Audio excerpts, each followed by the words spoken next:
Bismillahirrahmanirrahim. Assalamualaikum anak-anak bunda yang saleh dan saleha. Hari ini ketemu lagi dengan bunda ya. Nah, sebelum bunda masuk ke materi, kalian siapkan dulu alat tulisnya, yaitu catatan tematik, buku paket tematik, dan alat tulis kalian. Nanti kalian di akhir mencatat hal-hal penting yang sudah bunda sampaikan ya dalam pembahasan kali ini. Nah, untuk kali ini coba kira-kira bunda akan membahas tentang apa? Tentang matematika? Bukan. Nah, di sini bunda akan membahas tentang subtema terakhir, yaitu subtema 4. Subtema 4 di tema 1. Berarti kalian udah mau beres ya belajar tentang tema 1. Di subtema 4 kita akan belajar tentang pertumbuhan dan perkembangan tumbuhan atau tanaman. Berarti tinggal tanaman nih yang belum kita bahas ya. Nah, dan yang pembahasan kedua, bunda akan membahas tentang perkembangbiakan tanaman. Nah, kalian simak ya baik-baik penjelasan yang akan bunda sampaikan. Oke? Nah, sebelum bunda masuk ke materi inti, bunda mau tanya dulu ke kalian semua. Cung yang di rumahnya ditanami oleh berbagai macam tanaman atau berbagai jenis tanaman. Atau misalnya boleh tanaman hias dan tanaman obat. Ada ya?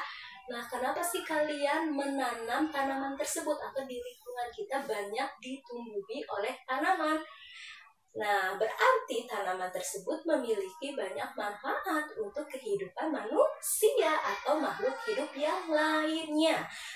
Contohnya, memberikan manfaat yang pertama apa? Penghasil oksigen, karena oksigen itu adalah hal yang penting untuk makhluk hidup agar bisa bernafas ya. Gas oksigen itu sangat penting untuk makhluk hidup. Yang kedua, menjadikan lingkungan kita itu menjadi lebih segar, lebih sejuk, lebih indah, lebih asri ya. Nah, manfaat selanjutnya yaitu dapat dijadikan bahan makanan, tapi untuk tanaman atau tumbuhan tertentu yang dapat diolah menjadi bahan makanan. Yang selanjutnya bisa dijadikan obat-obatan ya, atau bisa dijadikan bahan sebagai obat, tapi untuk jenis tanaman tertentu juga yang dapat dijadikan obat.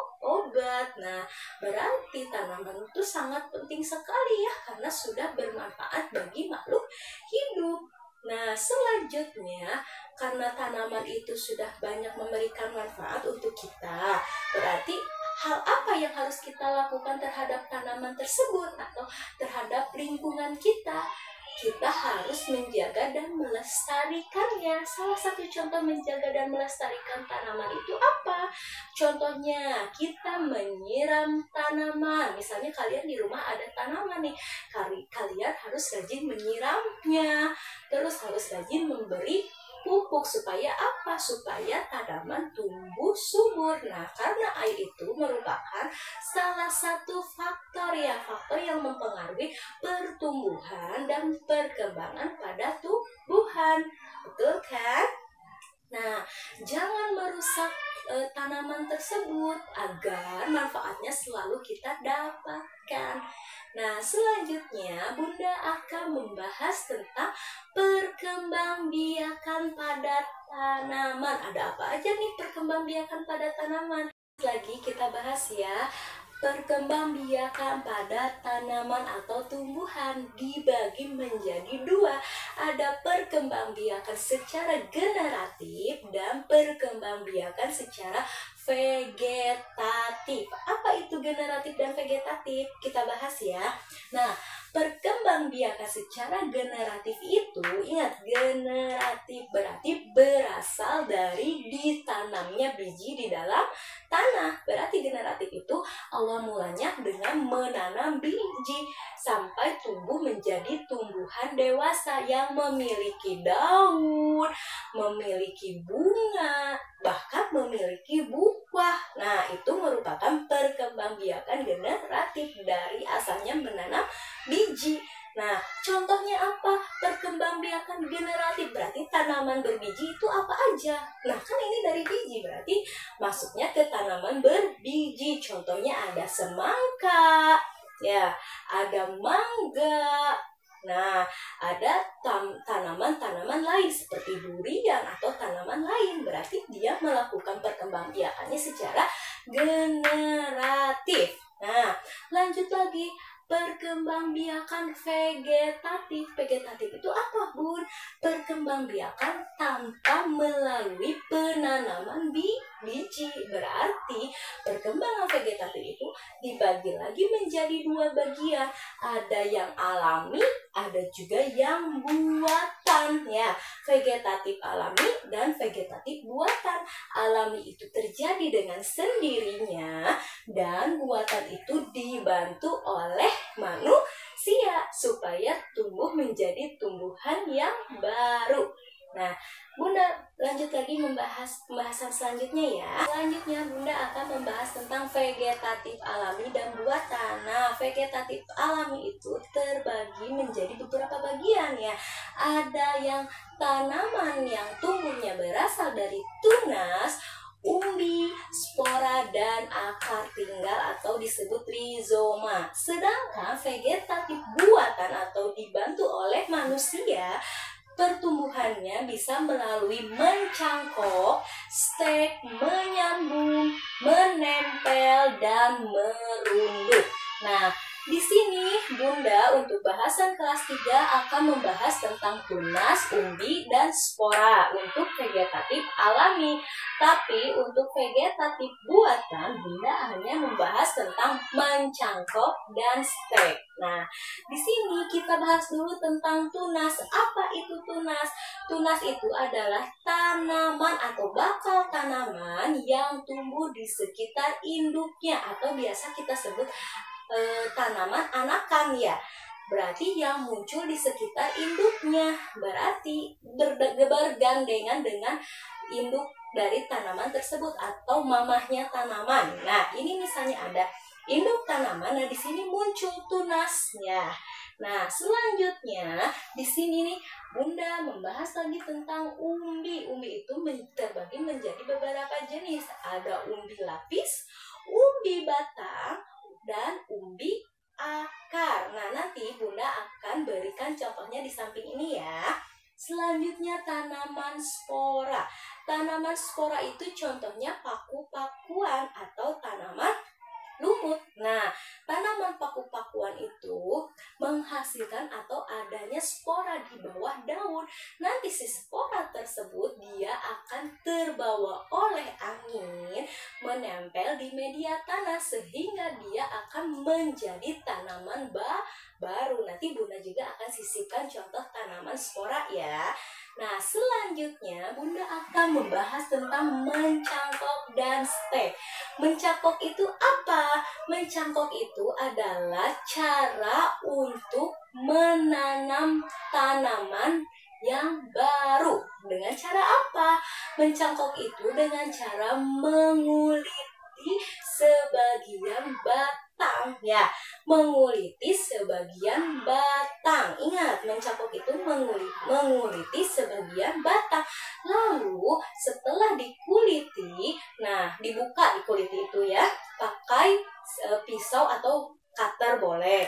Nah, disisakan bagian tengah dari batang tersebut sedikit saja, lalu ditutup oleh media tanah yang ditutup lagi atau dilapisi lagi oleh yang namanya plastik, lalu diikat secara kencang. Nah, nanti didiamkan beberapa minggu, dan nanti di situ akan muncul tanaman baru yang nantinya muncul daun kecil-kecil. Nah, keuntungan dari media atau teknik mencangkok itu lebih kualitasnya lebih bagus ya tanamannya ya, misalnya menghasilkan buah yang manis.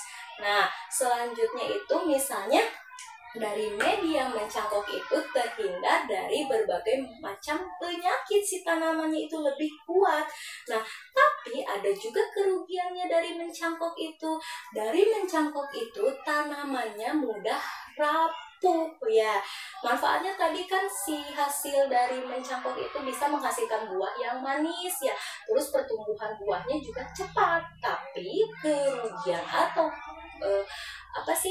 kekurangannya dapat mudah rapuh, si tanamannya itu tidak kokoh seperti induknya ya.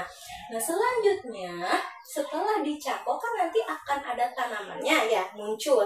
Nah setelah muncul tanaman baru itu nanti dipotong, dipindahkan ke media pot. Nah sebelum nanti jadi tanaman yang tumbuh menjulang tinggi. Nah itu ya. Selanjutnya ada teknik dengan cara stek. Stek itu apa? Memotong batang tanaman. Tapi jangan asal memotong, harus di bagian batangnya itu ada namanya mata ya. Mata apa?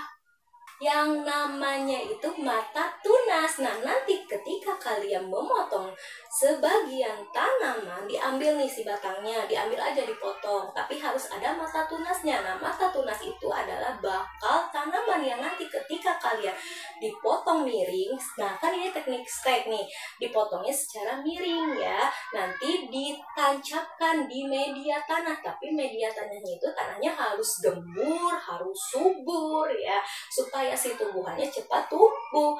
Nah nanti dari mata tunas tersebut akan tumbuh yang namanya pucuk daun. Nah itu ya. Nah setelah ditunggu beberapa minggu, nah nanti tanaman tersebut akan tumbuh menjadi tanaman yang baru ya. Nah itu ya media stek dan media mencangkok. Kalau mencangkok itu mengkuliti sebagian batang. Nah kalau stek itu dia memotong dan dipotongnya itu secara miring. Di sini Bunda sudah membahas tentang materi untuk hari ini ya anak-anakku. Semoga apa yang Bunda bahas kalian bisa mengerti dan nanti kalian catat dengan rapi. Nah, beserta gambarnya harus digambar dengan rapi ya. Nanti Bunda sisipkan gambarnya. Nah, sekian materi dari Bunda untuk kali ini. Jika ada yang mau ditanyakan atau kurang paham, boleh WA Bundanya masing-masing. Sekian dari Bunda. Mohon maaf bila ada kesalahan. Wassalamualaikum warahmatullahi wabarakatuh. Sampai jumpa anak-anakku.